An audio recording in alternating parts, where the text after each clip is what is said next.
right, let's do this. So the golden letters. So many years have gone by of knowing that this little tool that was created, I don't know, I remember first hearing it about from my MAPS coach, Jordan Freed. And then I heard about it from other coaches as well, and rainmakers and teams across the country, across our company, at least, we're doing these golden letters.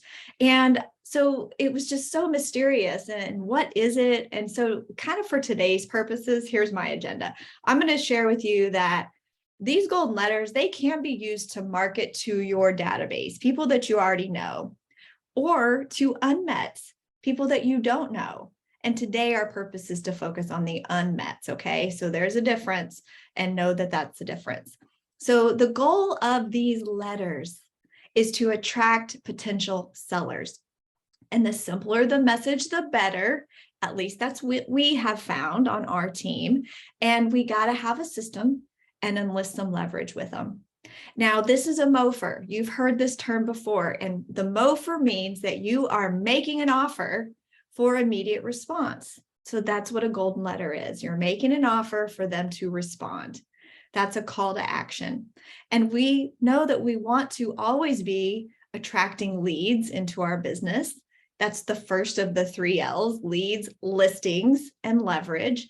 And so we also know that every day we need to be growing our database and feeding our database. So this is a way to do that as well. And like all things, you can't overthink it. You just got to do it. And that is why I'm going to share what I've come up with here today for you. So we want to use them for good and not stress about them and not worry about it. So it just needs to have a plan, because once it's in a plan and a checklist and a system, then you're going to be okay working through these letters.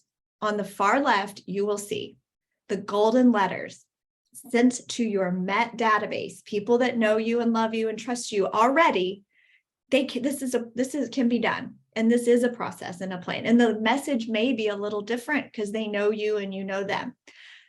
This has been talked about extensively in our Pivot Shift Ahead Facebook group. James Shaw has even bought the domain, whatsthegoldenletter.com. So for today's purposes, that's on the side. We are not going to even tap into our Met database. Instead, we're going to talk about our unmets. And the script that we have found to be the best to get a response is right to the point. Would you be interested in selling your home to a client of mine? If so, here's a phone number. Thank you. I'm going to get into all the details here in a minute. But I think what's happened is over the years, we as a team had played with different messages. Like, remember when the market was so crazy hot and you'd have 35 offers and sold in a minute, and you would have these crazy stats. And so we were putting that message inside of our golden letter, and it probably just got too wordy. I mean, yeah, we're educating the neighborhood about the value of their home, but we don't want to say that anymore. The market's adjusted a little bit. And so get right to the point with it. So where do I even start? Give me the details. Well, first you got to think about, where do I want to send these letters to, and when should I do it? So for us, it's just determining the location and the number of properties you want to send to.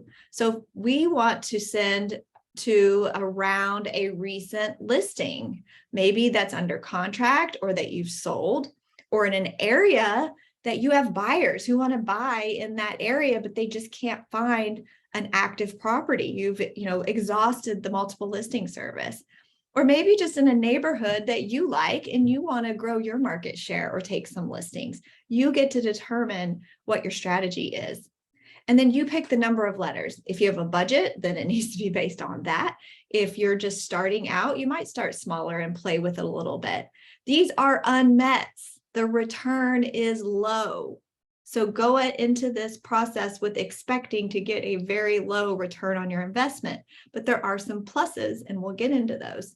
So for us as a team, I confirmed with my director of operations, when she pulls 300 properties, but then ends up filtering down by removing out weird addresses or businesses or trusts or LLCs because it doesn't have the person's name, she filters all those out. We end up sending about 200.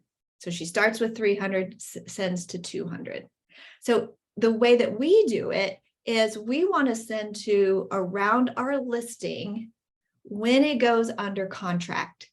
Now let's think about why I like it doing it that way. This is Jennie's brain, but I want to send a letter that's very generic. Would you sell your home to a client of mine? After we know that there is interest in that neighborhood and in that area or that price range.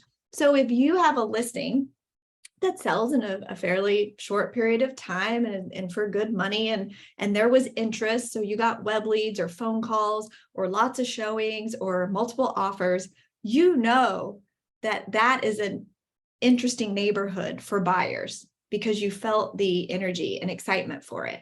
So that's my thinking around why I want to pick a property that we have under contract. You could absolutely wait till it closes, but we just go ahead and start working it early on just because that's our method. So you got to have some tools and technologies. Now, I'm not an expert on all these things. I'm just sharing with you what we use and then what I've heard others could use. So we subscribe to RedX. It is a tool that has data inside of it of properties. And so we use it for the circle prospecting purposes. I think we pay as little as possible to have it. We don't use it to prospect and call for sale by owners and expireds. And I believe that's all in there, but clearly I don't know because that's not our method of lead gen. But we pull the addresses from RedX. Many tax records or MLSs also have addresses that you could pull. And then whenever we pause here, I can hear from some of you guys. Go ahead and put it in the chat if you know other tools that people could use as well. Now, the fun part and why I posted this the other day and how this got us talking about this again was that we've been adding QR codes to things. I mean, dang, this QR code has made such a comeback in the past few years that everybody uses them now. It's super easy to get on your phone and use on your phone. So we just added a QR code to the bottom that just says, if you're curious, so you already know the script at the top, would you be interested in selling your home? If you're curious about a home value report, go here. And it takes them directly to our home value website. We use a company called Brivity Valuations. So we had Brivity Valuations before we even utilized Brivity as a CRM. So I know that anyone can purchase this site. And it's a freestanding, all alone website that is very generic. Want to know the value of your home? Type in your address. So what happens is they come here. I mean, it has a little bit of branding on it, as you guys can see. And but not a lot, and they're going to type in their address and they are going to click get report. Next up, it's going to ask them, I don't know, I don't really want to role play this in case it's all messy, but they're going to put it in their address. So no matter what, I get a notification that they have put in their address. So no matter what, we've captured them, whether they realize it or not. The next step is going to say that they need to share their email to get the report emailed to them and even their phone number. I think they can leave off their phone number, but sometimes people will opt out and they go, never mind, I don't want to deal with that. So we still though have captured their physical address, but many times they will go ahead and put in their email to get. So you can see that for us, it is just a tool now. There may be other tools. So again, if you have an idea of ways that other home valuation sites could be, you could capture people's data. I was even thinking, maybe you just had the QR code go to a Google form, and the Google form is really simple. Like, thank you for submitting your request for a home value report. Please add your name and your address and your email, and I'll send that on over to you. That would be a way. The goal is to capture their data. So so we're going to make a letter, and I needed a refresher on mail merge. It'd been a while. So instead of us figuring it out all ourselves, we just go to those who have already done this before us. So mail merge is something in the way that our friend Laura Hyatt shares with us in this video that she shared with Jordan years ago, is using Google Sheets. So just paper, Google Sheets that then will fill into a Google document.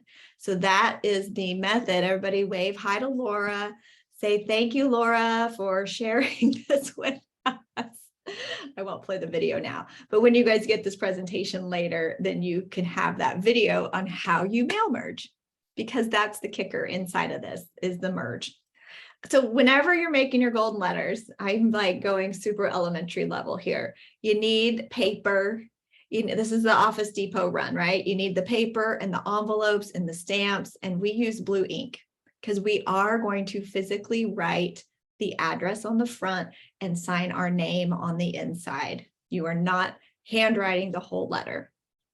So what's the system? You got to just decide when you're going to start this and apply the tasks. So the names and addresses are pulled already for our team whenever we have a new listing, because it's a part of our checklist that our agents are going to do a slide broadcast. Oops, I got excited. I was trying to highlight. Come back. I got excited. I was trying to highlight that for you. So we do a slide broadcast, like a slide dial. It's another tool that you could purchase. And so whenever our agents have a new listing, then they call the neighborhood. So Red X has phone numbers. So they call with a just listed script. So here's an example for you guys if you want to make this a part of your process as well. Hey, it's Jennie with the Wolek Group. The sellers have hired us to sell their home. We just listed it. Here's the info. We thought you might want to know about the property. La da da da da. So we already are pulling the list at the time of listing. Then when it goes pending, then our admin has a task to start printing the letters. It will have, time to print the golden letters. So she knows to go to that folder and pull the list that were already pulled and then start mail merging and getting the letters printed out. So this is where it gets really important for us, at least, is have a plan about when you're going to put them in the mail, because we found that that really mattered. We want them to hit the mailbox to get into their mailbox, not on the weekend. Because if you notice that, well, you won't notice because you don't know, but the phone number we have on there is our admin office phone number, because we want them calling the office because we want to capture their info. And sometimes agents aren't great at that.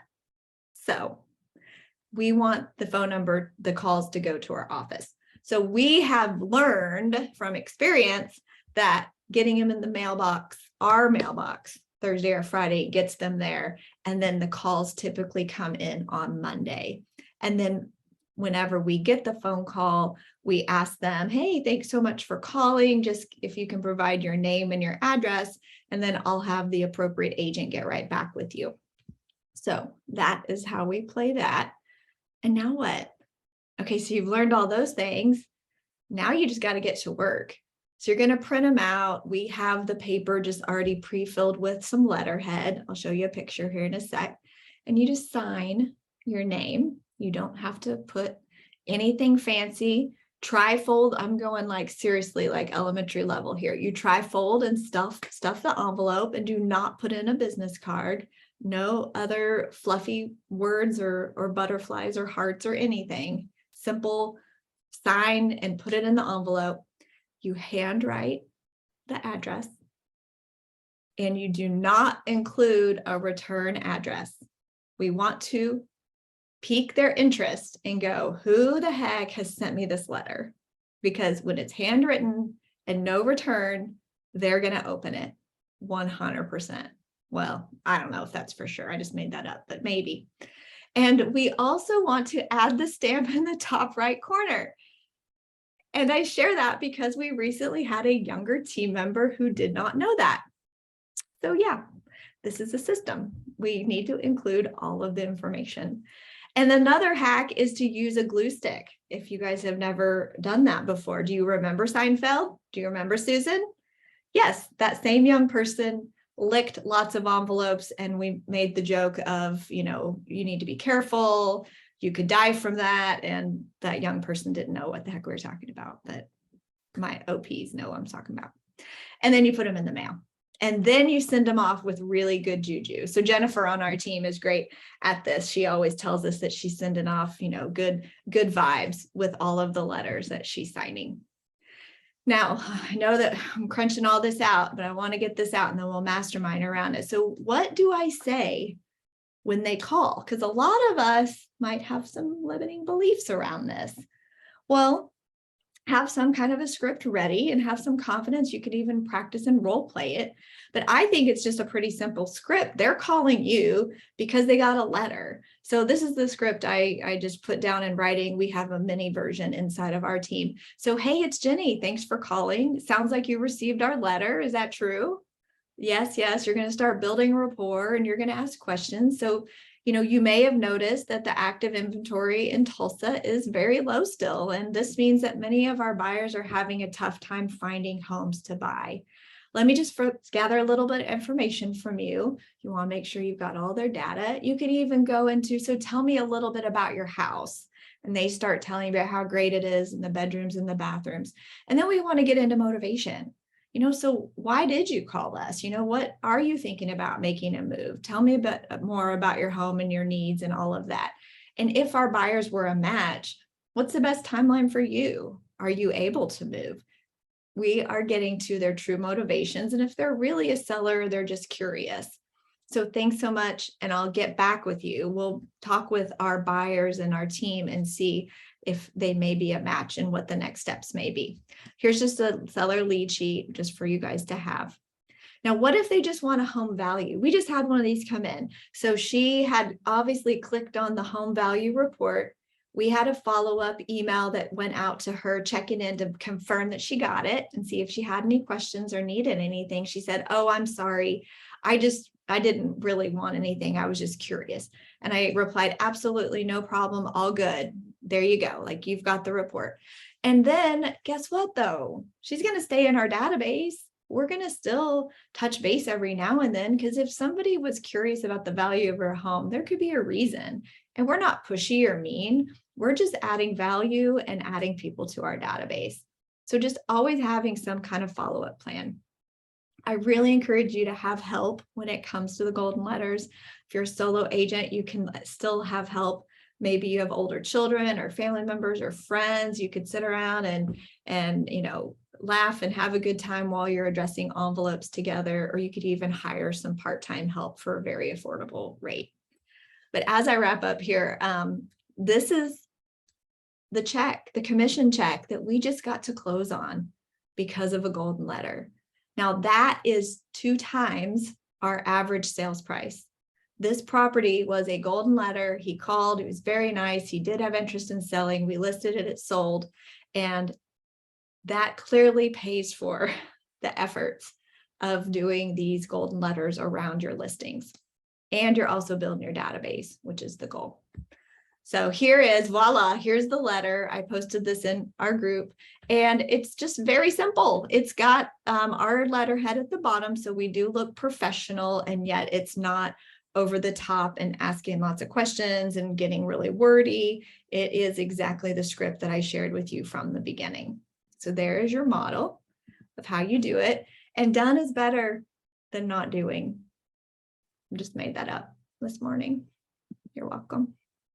And like all things in your business, when you do it more than once, it needs to be a system. So now you have a documented plan, and go do it.